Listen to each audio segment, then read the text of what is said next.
Delighted to welcome FIFA President Gianni Infantino, one of the greatest men of sport. He is an amazing man. He's done an incredible job with FIFA. Congratulations on the job. I hear you're setting records for the World Cup. We'll talk about it, but setting records in ticket sales for the World Cup. And we love having you back at the White House, Johnny, and everybody that's with you. You guys have done fantastically. I also want to thank Vice President J.D. Vance. J.D., wherever you may be. Where's J.D.? He's coming right over. Marco Rubio was doing a fantastic job, and Secretary Christine was doing a fantastic job, as well as Representative Darren LaHood. Thank you all very much, Darren. This past summer, the United States hosted the 2025 FIFA Club World Cup, and it was great. I actually went to a match, and it was amazing. That was a big success, too, wasn't it? It was sort of like a preview of what's to come. And now we're getting ready for an even bigger event next year as we host the official 2026 FIFA World Cup. That's the big one. The World Cup tournament. This will be a once-in-a-lifetime opportunity, even for our country, because frankly, this goes to countries. Everybody wants it. I guess it's going all over the world. Do you know who's getting it the next time around? Who's getting it? Has that been selected? The next one will be Morocco, Spain, and Portugal. That's good. With 3 matches at the beginning in South America, Argentina, Uruguay, and Paraguay. And the one after will be Saudi Arabia in 2030. Wow, that's great. Yeah. Wow, that's great. Well, we have the king coming. Crown Prince is coming tomorrow. This will be a once-in-a-lifetime opportunity to showcase the greatness of American world-class athletic competition as we celebrate our nation's 250th year. The World Cup will also be an incredibly significant economic opportunity for countless American workers and businesses. It's expected to drive more than $30 billion, Johnny. I don't know about that. That sounds like a lot of money. No, it's true. Are you sure? 100%. How much does the country get out of that? 30 billion. 20%. No, do we get like a percentage of the gross or anything? That's for negotiations. That's right. And it's going to create nearly 200,000 jobs for America. Since the creation of the White House FIFA Task Force earlier this year, Secretary Rubio's team at the State Department has worked tirelessly with the Department of Homeland Security to ensure that soccer fans from all around the world are properly vetted and able to come to the United States next summer easily. Before I took office, it would often take a year to get a travel visa, but because of the administration's hard work, now in more than 80% of the world, think of that, the wait time for a visa is 60 days or less. For those who intend to join us for the World Cup, I strongly encourage you to apply right away. And I want to thank FIFA Task Force and Secretary Rubio for the great job. Marco's doing a fantastic job in many ways, too. So I want to just thank you all for a great job. Marco, you're doing a great job. Beyond even this, we're also creating what we're calling the FIFA Prioritized Appointment Scheduling System.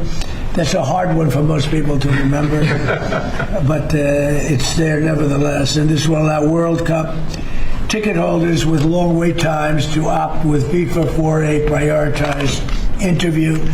And I've directed my administration to do everything within the power to make the 2026 World Cup an unprecedented success. I think it's going to be the greatest. And we are setting records on ticket sales. Nobody's ever really, and FIFA's never, if you look at the numbers, nobody's ever seen anything like the kind of numbers we're doing. The early ticket sales are through the roof, and much of it is even sold out. So congratulations, Johnny. And I'd like to ask Johnny to say a few words. He's really done an incredible job. He's got unbelievable spirit and personality and talent and intelligence, I always like to say, because it's all a part of it. But the job you've done is based on what's happening, unprecedented. Thank you, Johnny. Thank you. Thank you, President. Thank you very much. I would like to start really by thanking you, Mr. President, Secretary Rubio, Secretary Norman, Andrew, your entire team for approving and making this very important announcement today. The FIFA Pass is being announced, the prioritized appointment scheduling system. That's the way people will remember it. So if you have a ticket for the World Cup, you can have a prioritized appointment to get your visa, because we said it the very first time we met, Mr. President, America welcomes the world. America will welcome the world here next year. We will have between 6 and 7 million tickets sold for the matches. We'll have between 5 and 10 million people coming to America from all over the world to enjoy the World Cup. And with this FIFA Pass, we can make sure that those who buy a ticket that are legitimate football fans or soccer fans, they can come and attend the World Cup in the best conditions, starting from getting their visa and then coming, of course, in the country to enjoy. You mentioned the economic impact, the 30 billion, 200,000 jobs, and this is just for the World Cup, and we will build on that to make soccer even greater here. You are the #1 country in the world, the United States of America, Mr. President.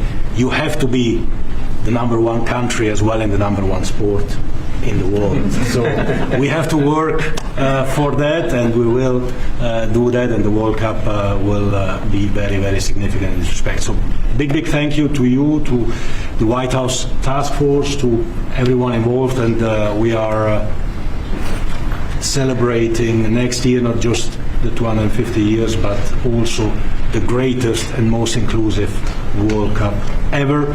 We'll have 6 billion people watching. We have the draw coming up on the 5th of December here at the Kennedy Center in Washington, D.C. 1 billion people watching the draw to find out who plays whom and where. We have 32 teams already qualified.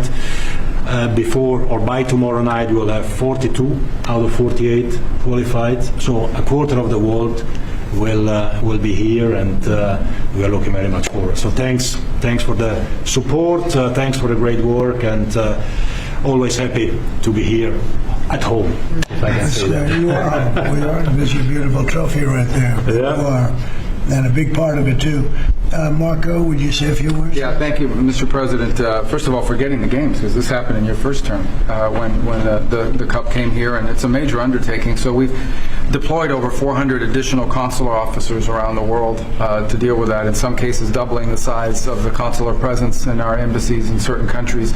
And the good news now is that in about 80% of the world, you can get an appointment within 60 days. It used to take, half a year or longer, and now sometimes it took, now you can get it in less than 2 months, where in places it took over a year. In places, for example, like Brazil and Argentina, it took over a year to get an appointment. Now you can get it in less than 2 months. So our advice to everybody is, if you have a ticket for any of the games, you need to apply if you haven't done so as soon as possible. Don't wait till the last minute. Your ticket is not a visa. It doesn't guarantee admission to the U.S. It guarantees you an expedited appointment. You're still going to go through the same vetting. We're going to do the same vetting as anybody else would get. The only difference here is we're moving them up in the queue. We're moving them up faster. But my advice to everyone that's watching around the world is, if you intend to come to the games, you have to have a ticket. You need to apply as soon as possible. You're going to get your interview within 6 to 8 weeks, and move forward from there. Don't wait till the last minute to do it. Thank you. Mr. Congressman, would you like to say that? Well, first of all, Mr. President, none of this would have happened without your leadership securing this during your first term. I tell my colleagues all the time, this will be the largest sporting event in the history of the world. We expand from 32 to 48 teams for the first time ever. We're doing it with Mexico and Canada, but obviously the 11 host cities will be here in the United States, and it's going to have a $30 billion impact economically in this country. And so it has been a team effort by everybody, but I also want to thank President Infantino and obviously you, Mr. President, and your entire team, Andrew and Nick and everybody. It is going to be an unbelievable sporting event next summer. It's going to be great. It's going to be great. Andrew, would you like to say something? Sure, I think We'll have somebody much more important. it's much more important. And honestly, without her work, without Secretary of State Rubio's work in the State Department, this would not happen. And without your leadership and your vision, this would not have happened. I think 2 key points. One, the Secretary of State already highlighted. This is a welcoming message to the world without going around the safety and security procedures. It's so key to make sure that this World Cup is safe and secure, and the White House Task Force is working every day to make sure that's the case. And also, as Congressman LaHood said, the economic benefits for American businesses, both small and large, from a $30 billion event like this. So really, thanks to all the White House Task Force members, from Secretary Rubio to Secretary Noem, to notice of funding opportunities that went out to the cities and states last month were really key from the safety and security perspective, to Deputy Chief of Staff Luna, who is integral in this whole process, to the White House Task Force members that are standing in the back of the room today and that couldn't be here. Without your hard work, this would not have happened, and I really can't thank you enough for really the best team I've ever been a part of. And also to FIFA, to the President Gianni Infantino, my good friend Carlos Cordiero, your desire to make this World Cup the best yet, it's contagious. Every single day I come in and think, what can we do to make this even better? And Mr. President, your vision more than anything. I think it takes a unique visionary to be able to go and see a sporting event and realize that this can be one of the greatest cultural events in world history. And I think there are very few people, aside from the 45th and 47th President of the United States, Donald J. Trump, that can do that undertaking. So thank you. Thank you very much. Christy? Mr. President, thank you for Andrew. Thank you for making him the head of our FIFA task force. He's fantastic. And Nick has been a rock star in facilitating all of our meetings, getting everybody together, and making sure that we're prepared to host this event. And it's going to be the world's largest sporting event ever hosted, and it's happening under your leadership. So every department has been working, but the Department of Homeland Security is working on making sure people can travel here safely. They know that they're welcome to the United States, that each of these events will be cooperative events with our cities to make sure that security needs are met. We put out over $600 million worth of grants to the 11 host cities that they'll have the advantage to partner on technologies and screening technologies, drone technology, counter UAS as well will be implemented. So we'll be prepared to host it safely, but also with Marco's leadership at the State Department, making sure that people that come in on these tourist visas are coming in thoroughly vetted, just like anyone who would travel here, and they would come and enjoy our country, and then they would go home and go home in a timely manner. So we're excited about that, and we're excited to partner with you, Mr. President, on creating memories for people around the world that will make them not just fall in love with the United States, but also fall in love with the sport of soccer. Well, thank you. How many games are there, Johnny, total? Total 104 games, meaning 104 Super Bowls in 1 month. This is the magnitude of the event. Yeah, when you think It is. It's incredible. it's going to be the biggest sporting event we've ever had. It's like having 104, or even if you cut it in half, 50, 60 Super Bowls, right? That's okay, too. Any questions? Mr. President, can you just take us through this FIFA Pass idea that you guys are talking about here?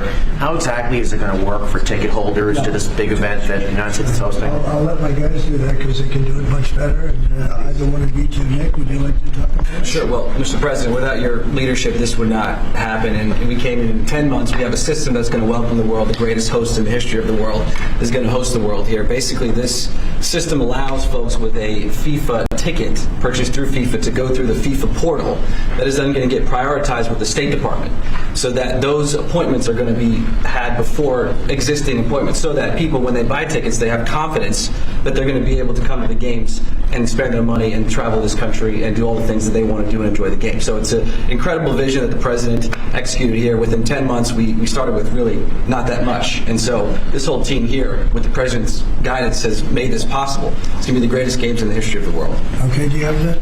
Yes. Not too complicated. Daniel, please. Daniel? Mr. President, you were talking about the economic impact of this. Billions and billions of dollars. This builds on the framework and the groundwork that you've built already up for a major year in 2026. Deregulation, energy independence, tax cuts, historic amounts of private sector investments.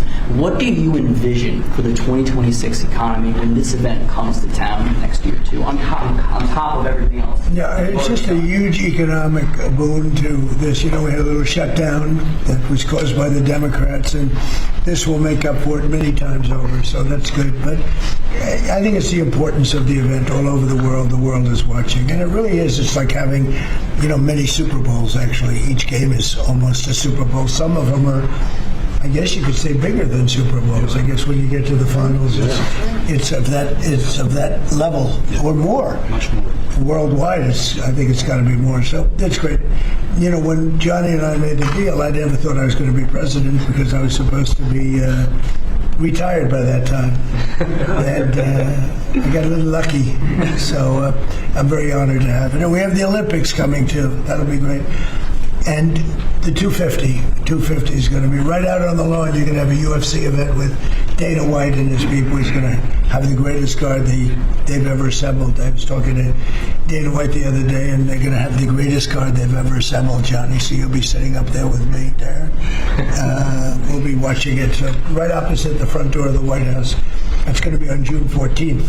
So it's really going to be an amazing period of time. But this is something very, very special. World Cup. All my life I've heard about it. Yep. Mr. President, I have a question about Venezuela, but can I just first ask, the help of the president's always news. Your voice sounds a little rough. Are you feeling all right?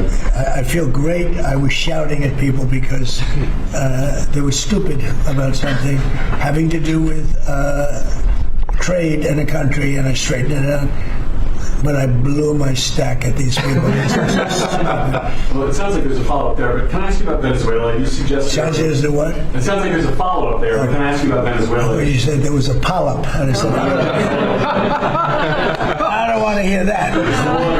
Okay. You suggested you've made a decision about what you want to do next about Venezuela. I understand you don't want to tip your hand, but is there anything you're ready to rule out at this point? Are you ruling out U.S. troops on the ground? No, I don't rule out that. I don't rule out anything. We just have to take care of Venezuela. They dumped hundreds of thousands of people into our country from prisons. Nobody knows better than this young lady right here. She's done an incredible job with Tom Homan and all of your people. It's amazing. We have a tight border right now. Nobody comes in. But we had millions of people pouring through. A year ago, we had millions of people pouring through our border. And many of them came from Venezuela, including Tren de Aragua, the gang. And I guess what I'm hearing, Christy, is that's as bad a gang as there is anywhere in the world. It's the worst. Absolutely, sure. Absolutely, they are the worst. I mean, they're worse than MS-13. They're killers. They massacre people. They cut them up into pieces, and they bury them in their communities where they grew up. They're horrible people. Now, we had a lot of them, and many of them, most of them, pretty soon, most of them are going to be out. But they sent them in like we're a dumping ground. So I'm not in love with the people running Venezuela. I love Venezuela. I love the people of Venezuela. But what they've done to this country, and I really say this, what Biden and the Democrats have done to this country can never, ever be forgotten. You suggested Maduro wants to talk. Are you prepared to speak with him directly? Would you commit to doing that before you order strikes? Yeah, I probably would talk to him. Yeah, I talk to everybody. Mr. President, on Garrett, was that who you were referring to? Was that India? Rebecca Zalko with Blaze News. So in a recent interview, you had made some remarks about H-1B visas. You said about H-1B visas. Yeah. You said that there were certain talents that Americans needed to outsource to foreign workers. Could you clarify? Until they learn that, yeah. Like, for instance, if you're going to be making chips, we don't make chips too much here anymore, but we are going to be in a period of a year. We're going to have a big portion of the chip market. But we have to train our people how to make chips because we didn't do it. We used to do it, and then foolishly we lost that business to Taiwan. Very, very foolishly, because if they had a president that thought like I did, they would not have let that happen. But it's all coming back. I think we're going to have within a few years, we're going, and not because of the CHIPS Act. The CHIPS Act was a disaster for this country. We gave away billions of dollars to other countries and other locations and companies, and all they did was rob our money. But because of tariffs, the chips are coming back. Chip makers are all coming back. And I think within a very short period of time, we're going to have maybe even the majority of the chip making in the world will be right in the United States. Where it should have been all along. But because we had people that didn't believe in tariffs, they believed in them, they didn't know how to use them, we would have had nobody leaving our country right now. And instead, you have almost 100% of the chips are made in Taiwan. It's so disgraceful. The good news is it's all coming back. Yeah, please. Mr. President, The Mr. gentleman in the back. Thank you, Mr. President. I want to just follow up on Venezuela.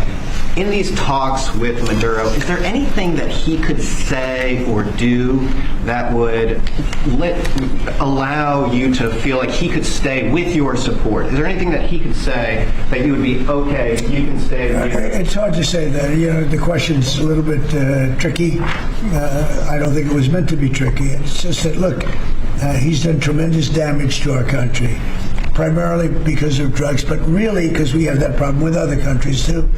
But more than any other country, the release of prisoners into our country has been a disaster. He's emptied his jails. Others have done that also. He has not been good to the United States. So we'll see what happens. At a certain period of time, I'll be talking to him. Mr. President, to follow up, you mentioned your voice and you were shouting about trade. Which country in particular upset you? Was it India? No. A country wanted to try and renegotiate the terms of their trade deal, and I wasn't happy about it. Well, which country was it? People want to know. Why would I say that to you? I can't believe it. Mr. President, on the World Cup, if you would, Seattle and the World Cup. The new mayor-elect of Seattle is a Democratic socialist. Seattle has six, or beyond. I watched that. Right, Seattle has six. That's more than socialism. Right, Seattle has 6 World Cup games. How close are you going to be watching that city with the crime in that city? Well, if we think, and I'll have to speak to Johnny about this, but if we think that the mayor of L.A. is incompetent, everybody knows that. You know that I was there, I guess, 2 years ago, and we got all the federal permits taken care of, far more complex than the state permits and the city permits. And Lee Zeldin, who's a superstar, got everything taken care of. The toughest part, having to do with the fires, that should have never happened. If they let the water come in, that wouldn't have happened, right? Do you know that people aren't building their houses yet? I mean, can you imagine that? And if we didn't go in early on, Chris, I think we can say it. Well, the head of their police department said it. They were unable to handle. You would have had, not only did you have the fires, but you would have had total insurrection in Los Angeles. And if we didn't go in, and the head of, the gentleman, he said it, and he said it strongly, said we could not have done it without the federal government. We did a great job. If we think there's going to be a sign of any trouble, I would ask Johnny to move that to a different city. We have a lot of cities that would love to have it, number one, and we'll do it very safely. So if we think there's a problem in Seattle where you have a very, very liberal/communist mayor, I would say, certainly beyond just liberal. I watched her over the weekend. Wow, that's another beauty we got there. But if we think there's going to be a problem, Johnny, can I say we will move? I don't think you're going to have this problem, but we're going to move the event to someplace where it's going to be appreciated and safe. Yeah, well, I think safety and security is the number one priority for a successful World Cup. We can see today that people have trust in the United States. When we see at the ticket sales, we sold, record-breaking figures of tickets, almost 2 million already sold out of 2 million that we've been selling. This is because people, they know that they will be coming here and they will experience a safe and secure World Cup. This is the responsibility, of course, of the government, of Secretary Norm, of everyone, and obviously we will discuss. We are working together. We have a task force for this, and we must ensure that all fans coming from abroad or being here, they can experience a celebration of coming together of the sport, and this goes only with 100% safety. We are communicating with all these mayors about what their responsibilities are. They know the safety and security of these events is their number one responsibility, and we'll be there. The president's always there to keep Americans safe, but he also makes sure the people that know their responsibilities and that they're prepared to host these events and do so in a safe manner. Is there a timeline for that? Would have There was some news this morning from an Axios report that Senator Ted Cruz was laying the groundwork for a potential 2028 presidential run. Could I get your reaction to? Could you see yourself supporting? Well, he's a friend of mine. I haven't spoken to him about it. It's a little early. 3.25 years, that's a long time. But he's a very good guy. He's a very good friend of mine. You remember we had quite a campaign against Ted, and it worked out quite nicely. Let's see, where are we? Oh, where are the other? But I'm not that surprised to hear that. Mr. President, on the tariff exemptions, you had some recently on a variety of different goods. I'm wondering, are you ruling out going forward no more exemptions on products? You were mentioning a disagreement you had earlier. So I'm We've wondering, taken in hundreds of billions of dollars in tariff money. We're going to be issuing dividends later on, somewhere prior to, probably the middle of next year, a little bit later than that, of thousands of dollars for individuals of moderate income, middle income. We're going to pay down debt. We have a lot of money from tariffs. If we didn't have tariffs, this nation would be in serious trouble. And we've taken in tremendous amounts of money. And you know what's more important than that? We've protected our businesses from being raided like we did with the chip business. Now we're bringing them all back. But we had 100% of the chip industry, and then they left. They went mostly to Taiwan and South Korea, but mostly Taiwan. And they have almost 100%. And we're going to have, within a short period of time, a big percentage of the chip business are coming back because of tariffs, because they don't want to pay the tariffs, because the tariffs will be very steep if they don't come back, and they've committed to come back. As you probably heard, Apple is now up to $700 billion. We have NVIDIA at $600 billion. We have tremendous amounts of money pouring in. Our country has become amazing again and really, really rich again. I will say this. We have a decision we're waiting for. It's a very big decision. The numbers that we've taken in, if you talk about investments, is trillions, not with a B, not with an M, millions, but trillions of dollars. I can't imagine having to give that money back on something that we're allowed to do. And the ones that are fighting us are countries, largely. They're back in countries that have been ripping us off for years, using tariffs to rip us off. And now we're able to defend ourselves.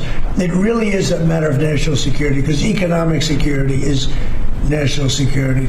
So I think you're going to see another thing happening. I think you'll see food prices. They've come down very substantially since Biden.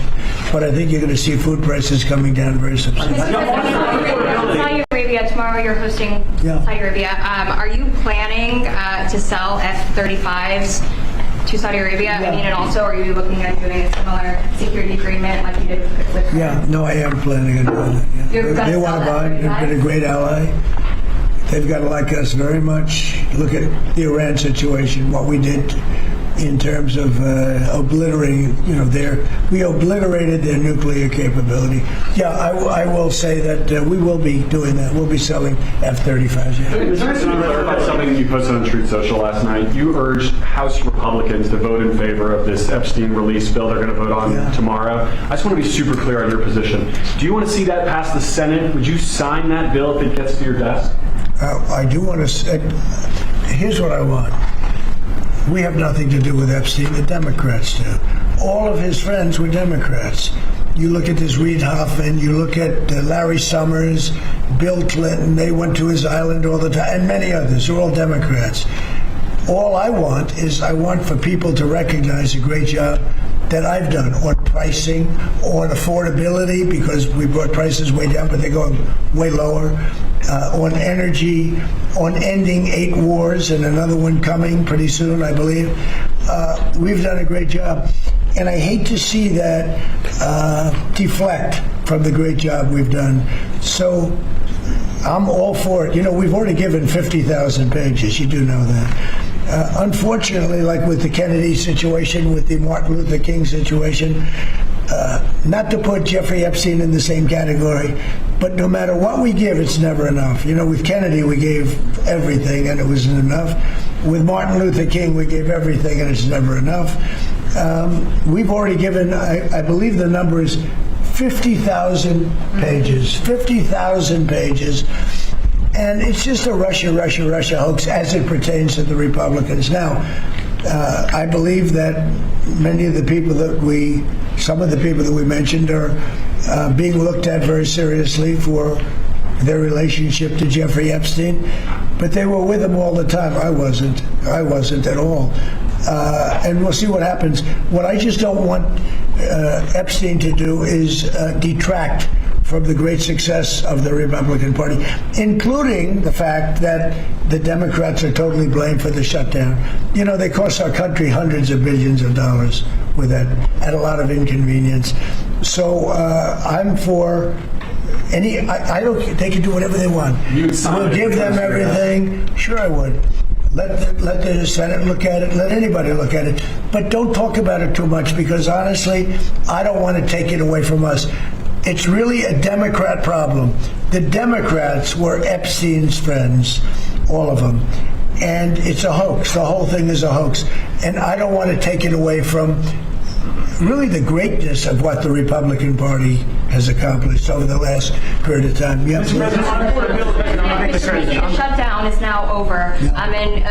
Administration officials had said when the shutdown ends, they'll reevaluate the farmer relief. Now we have the deal with China. So is the administration still looking to dish out farmer relief now that the government is back open? I'm always going to help our farmers. So are you still looking to do I would do that, yeah. If they need relief, we'll be there for them. We're going to always be for our farmers. So what are you waiting for? Please, to the back. Mr. President, just speaking of the economic impacts of FIFA and possibly moving to another city, some games if you feel there's crime, is there like a timeline that you would do that? Because these cities, there's sponsorships, there's economic impacts for these communities. Sure. Is there? The governors are going to have to behave. The mayors are going to have to behave. You know, in the case of California, you have a problem. You have high crime. Then you have a place that just suffered great fires and everything else, and they didn't do a very good job. And if we didn't go in from the crime standpoint, you would have had a disaster. It was not going to be handled properly. It wasn't able to be. The head of the police said without the federal government, they could not have done it. So here's the story. I love Los Angeles. If they want help during this, I would love to send in National Guard or whoever's necessary to help them. I want it to be great. I'd love it to be in Los Angeles. I love the place. It's a natural for Los Angeles. If we think there's going to be crime, if we are obstructed by the governor, and maybe he won't obstruct, maybe it'll be great. But I'd love for him to call and say, we'd like to have some extra help, because if there's even a hint of a problem, we want to get in there before the problem occurs. We want to make it totally safe for Johnny and FIFA and all of the great people that are going to be there. And I think that's going to happen. I would be honored to help California if they're going to have a problem. And if they think they're going to have a problem, they should say so. We can be in there in 24 hours notice and do a great job. But does that by the end of the year, by the end of the first quarter? Well, I think this, if they would tell us now, they're not going to have a problem. Because if we go in, they don't have a problem. Look at D.C. There's no crime in D.C. anymore. And D.C. was a mess. If they want us to go in, I'd like them to tell us right now. But if we go in, there will be no problem. There will be no crime. What's the message then to local businesses who are considering sponsoring? Tell your governor to ask for federal help. We'd love to help them. Also potentially launching strikes in Mexico, or putting American troops or American personnel into Mexico to deal with the Would I launch strikes in Mexico to stop drugs? It's okay with me. Whatever we have to do to stop drugs. Mexico is... Look, I looked at Mexico City over the weekend. There's some big problems over there. If we had to, would we do there what we've done to the waterways? There's almost no drugs coming in through our waterways anymore. Isn't it down like 85%? It is, sir. I don't know who the 15% would be. It wouldn't be you. No, that's for sure. No, I think it's been...